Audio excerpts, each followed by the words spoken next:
சரி, என்னடா ஃபோன் இது? நம்ம ஒரு சைடு அமுக்குனா அது ஒரு சைடு போகுது. பேட்ரி வேறு நின்று தொலைய மாட்டேங்குது. பெசான்ட்டு வேறு ஃபோனு தான் வாங்கணும் போல.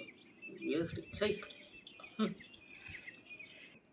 ஏன்டா ஒரு காலத்தில் நீ எப்படி யூஸ் பண்ணிட்டு இருந்த, இப்போ நீ டோட்டலாக மறந்துட்டேடா. என்ன மச்சான், உன் வீடியோவில் குவாலிட்டிலாம் ரொம்ப மாசாக இருக்குது. என்ன புதுசாக கேமராலாம் எதுவும் வாங்கிட்டியா என்ன? இதெல்லாம் ஒன்றும் இல்லைடா, எல்லாம் என் ஃபோனோட குவாலிட்டி தான். இதில் குவாலிட்டி மட்டும் இல்லை, பேட்ரியும் அதிகமாக சேவ் ஆகும். இதில் வீடியோ எடுக்கிறதுனால கேமராவில் எடுக்கிறத விட அதிகமான குவாலிட்டி இதில் இருக்குது. அப்போல்லாம் உனக்கு யூஸ்ஃபுல்லாக இருந்தேன், இப்போ வேஸ்ட் ஆகிட்டேங்க. நிறைய பேர் இப்படி தாங்க. அவங்க தேவை முடிகிற வரைக்கும் நம்மளை தலையில் தூக்கி வச்சு ஆடுவாங்க. தேவை முடிஞ்சவொடனே மண்ணை மாதிரி தூத்துவாங்க. தேவைக்கு பழகினால் தூரமாக வைப்போம், நம் தேவை என்று பழகினால் மனதின் ஓரமாக வைப்போம். நன்றி. என்றும் அன்புடன் ஏ கார்த்திக்ராஜ்.